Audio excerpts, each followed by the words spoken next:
जय हिंद, वंदे मातरम। तो प्यारे साथियों, जीके और जीएस के एक नए वीडियो में आपका स्वागत करते हैं। अगर आप लोग भी आरआरबी, कांस्टेबल, एसआई या फिर एसएससी, सीएचएसएल और यूपी पुलिस जैसे एग्ज़ाम की तैयारी कर रहे हैं तो ये वीडियो आपके लिए बहुत ही इम्पोर्टेंट होने वाला है। इस वीडियो में हम जीके और जीएस के 30 प्रश्नों को पढ़ेंगे जो आपकी परीक्षाओं में बार बार रिपीट होते हैं।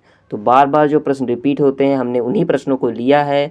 आज एक एक करके मात्र 3 से 4 मिनट के अंदर हम लोग इस पूरे प्रश्न को देख लेंगे, तो आपका फास्ट तरीके से रिवीजन भी हो जाएगा।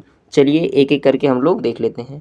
पहला प्रश्न है, चर्बी को हजम करने में जो पित्त द्रव स्रावित करता है, जो पित्त द्रव सहायता करता है, वो कहाँ से निकलता है, कहाँ से स्रावित होता है? तो इसका सही उत्तर हो जाएगा जिगर से निकलता है। दूसरा प्रश्न है, कच्ची गाजर किसका अच्छा स्रोत है? तो इसका सही उत्तर हो जाएगा विटामिन ए। तो आप लोग क्या कहेंगे? ये विटामिन ए का अच्छा स्रोत होती है, तो विटामिन ए इसका सही उत्तर हो जाएगा। चलिए अगला प्रश्न देख लेते हैं। लाल रक्त कण किस में उत्पन्न होते हैं? जो आपकी आरबीसी होती है, यहाँ पर बात हो रही है किसकी? आरबीसी की, रेड ब्लड कार्पसेल्स। ये कहाँ से निकलती है? तो आप बताएंगे अस्थि मज्जा से।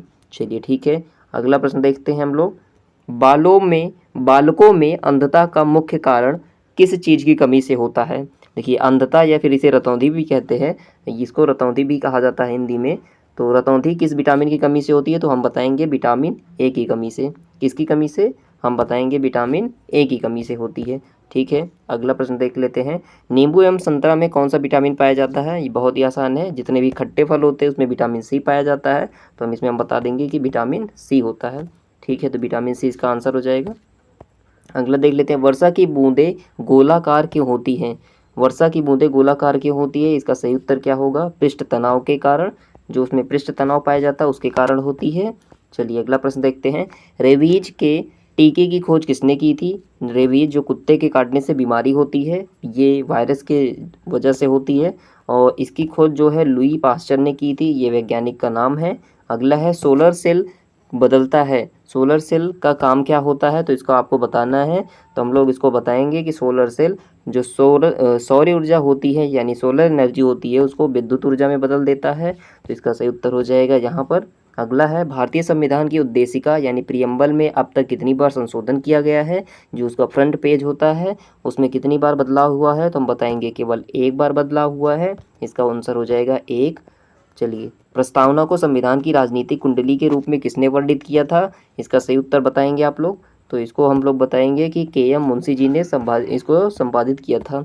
ठीक है, अगला देख लेते हैं। प्रस्तावना में समाजवादी, धर्मनिरपेक्ष, अखंडता शब्द पदों को किसके माध्यम से जोड़ा गया था? तो इसका सही उत्तर हो जाएगा 42वें संविधान संशोधन के थ्रू जोड़ा गया था। कब जोड़ा गया था?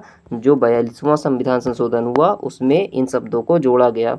कौन कौन से शब्द थे? समाजवादी, धर्मनिरपेक्ष, अखंडता, इन शब्दों को जोड़ा गया था 42वें संशोधन में। अगला प्रश्न है, उत्तर प्रदेश पुनर्गठन अधिनियम निम्न में से किस वर्ष में अधिनियमित किया गया था? तो इसका सही उत्तर होगा सन 2000 में किया गया था। इसको आगे देख लेते हैं हम लोग। भारतीय संघ में किस राज्य को सम्मिलित करने का अधिकार है? सम्मिलित करने का अधिकार किसे है? तो इसका सही उत्तर हम लोग देखते हैं क्या होगा? संसद को है। तो हम बताएंगे इसको किसका अधिकार है? संसद, पार्लियामेंट को है। हरियाणा राज्य कब बना था? ये आपका एक इम्पॉर्टेंट प्रश्न बनता है। हरियाणा राज्य कब बना था? तो बताएंगे 1 नवंबर 1966 में। कब बना था? 1966 में बना था। अगला देख लेते हैं। भारतीय नागरिकता नहीं प्राप्त की जा सकती है। भारतीय नागरिकता, अगर कोई सोचे कि मैं भारत में धन जमा करके भारतीय नागरिक बन जाऊंगा, तो ये गलत है। तो भारतीय बैंक में धन जमा करके कोई भी भारतीय नागरिक नहीं बनता। मौलिक अधिकारों का उल्लेख भारतीय संविधान के किस भाग में है? इसका आंसर हो जाएगा भाग 3 में। मौलिक अधिकार हमें बताए गए हैं। क्या बताया गया है भाग 3 में? भाग 3 में आपको मौलिक अधिकार बताए गए हैं। चलिए अगला देख लेते हैं। 17, सर्वप्रथम भारतवर्ष का जिक्र किस अभिलेख में हुआ था? उस अभिलेख का नाम बताएंगे कि हाथी अभिलेख है। हाथी गुफा अभिलेख जो थी, वही सबसे पहले भारतवर्ष की बात हमको देखने को मिलती है।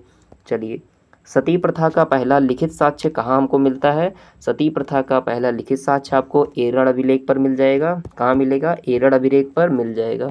ठीक है, अगला है, हड़प्पा किस नदी के तट पर स्थित है? हड़प्पा जो एक नदी घाटी सभ्यता है वो किस नदी के तट पर है? तो इसका सही ऑप्शन होगा रावी नदी के किनारे है। वो किस नदी के किनारे है बताएंगे? रावी नदी के किनारे है। अगला देख लेते हैं, सिंधु सभ्यता में मुख्य फसलें क्या थी? तो बताएंगे गेहूं और बाजरे थी। क्या बताएंगे इसमें? गेहूं और जौ था। गेहूं जो है सिंधु सभ्यता की प्रमुख फसलें थी। अगला देख लेते हैं, महावीर के बचपन का क्या नाम था? यहाँ से आपके 2 प्रश्न बनते हैं, महावीर और गौतम बुद्ध के बचपन का नाम बताइए। ये इंपॉर्टेंट प्रश्न है। तो महावीर के बचपन का नाम वर्धमान था और गौतम बुद्ध के बचपन का नाम क्या था?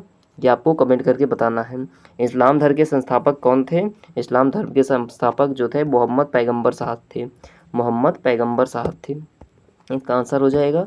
अगला प्रश्न है, बिंदुसार किस संप्रदाय का अनुयायी था? तो आप लोग बताएंगे बिंदुसार जो था आजीवक संप्रदाय का अनुयायी था। बिंदुसार की बात हो तो कहेंगे आजीवक संप्रदाय का अनुयायी था। अगला देख लेते हैं, मगध पर शुंग वंश की नींव किसने डाली थी? ये प्रश्न बहुत इंपॉर्टेंट है कि शुंग वंश के संस्थापक कौन थे? शुंग वंश, ये आपसे पूछा जाता है शुंग वंश। तो बताएंगे पुष्यक शुंग थे, पुष्यमित्र शुंग। पुष्यमित्र शुंग जो थे वो शुंग वंश के संस्थापक थे। ये आपका बहुत ही इंपॉर्टेंट क्वेश्चन है।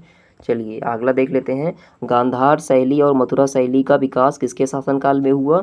तो इसका सही उत्तर हो जाएगा कनिष्क के शासनकाल में हुआ था। कब हुआ था? कनिष्क के शासनकाल में हुआ था। अगला प्रश्न देख लेते हैं, भारत का नेपोलियन किसे कहा जाता है? तो भारत का नेपोलियन कहा जाता है समुद्रगुप्त को। किसको कहा जाता है? समुद्रगुप्त को कहा जाता है। अगला देख लेते हैं, राजकेसरी की उपाधि किसने धारण की थी?